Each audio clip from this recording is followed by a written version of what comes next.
નમસ્કાર, સાંજના 6 વાગી રહ્યા છે. આપ જોઈ રહ્યા છો Gujarat first news room live. સાથે હું છું માનસી સોની.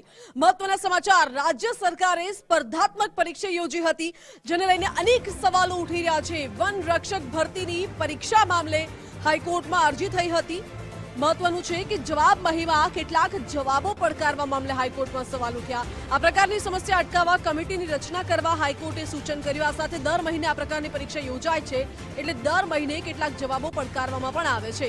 હાઈકોર્ટે સૂચન કર્યું છે કે આ બાબતે એક કમિટીની રચના કરવામાં આવે અને આ જે સમસ્યા દર મહિને પરીક્ષા યોજાય છે, સમસ્યાઓ પણ અનેકવાર આવે છે, તો સમસ્યાનું નિરાકરણ આવે તે માટે પણ હાઈકોર્ટે સૂચન કર્યું છે. વધુ જાણકારી આપી છે મારી સાથે સંવાદદાતા કલ્પિન ત્રિવેદી. કલ્પિન, દર મહિને આ પ્રકારની પરીક્ષા યોજાય છે અને તેના જવાબો પડકારવામાં આવે છે હાઈકોર્ટમાં. હાઈકોર્ટે આ બાબતે શું સૂચન કર્યું? બિલકુલ માનસી, ખાસ કરીને દર વર્ષે અને ખાસ કરીને દર મહિને આ પ્રમાણેની રાજ્ય સરકાર દ્વારા અનેક ભરતી પરીક્ષાઓ જે છે તે લેવામાં આવતી હોય છે. ખાસ કરીને મુદ્દો એટલા માટે છે કે તાજેતરની અંદર વનરક્ષકની પરીક્ષા લેવામાં આવી હતી અને આ વનરક્ષકની પરીક્ષાની અંદર જે જવાબો હતા, જે આન્સર કી હતી, તેની અંદર અનેક પ્રશ્નો જે છે પ્રશ્નોના જવાબો એ એક સરખા હતા. એટલે આના કારણે જે ઉમેદવારો હતા તે ઉમેદવારો સાથે સીધો અન્યાય થાય તે પ્રમાણેનો મુદ્દો હતો.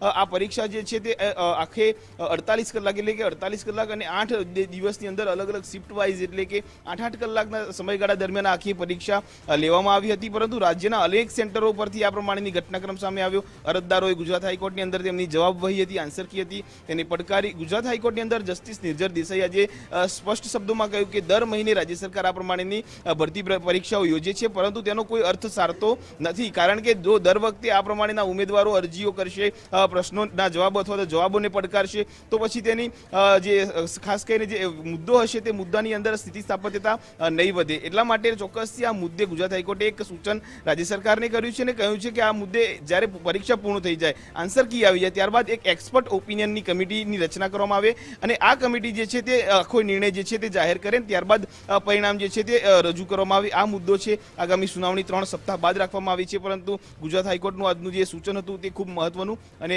મહત્વનું હતું. જી કલ્પિન, બિલકુલ આભાર આપનો. એટલે ગુજરાત હાઈકોર્ટે આ બાબતે મહત્વનું સૂચન પણ કર્યું છે, અવલોકન પણ કર્યું છે અને હવે આગામી સુનાવણી છે તે લગભગ 2 થી 3 અઠવાડિયા બાદ થવાની છે. હાઈકોર્ટમાં પિટિશન દાખલ કરવામાં આવેલી છે, જેઓમાં તેઓ દ્વારા કરેલી પિટિશનમાં તેઓના જવાબ સાચા હોવા છતાં ફોરેસ્ટ ડિપાર્ટમેન્ટ ખાતા દ્વારા તે જવાબને ખોટા નકારાત્મક બતાવીને તેને રદ કરવામાં આવેલા છે.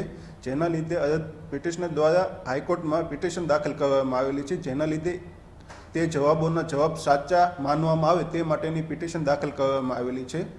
ટોટલ ફોરેસ્ટ ડિપાર્ટમેન્ટમાં 16 દિવસ એક્ઝામ લેવામાં આવેલી છે. તે 16 દિવસમાં ડેઇલીની 3 શિફ્ટમાં એક્ઝામ હતી અને તે 3 શિફ્ટમાં ટોટલ 48 એક્ઝામ લેવામાં આવેલી છે.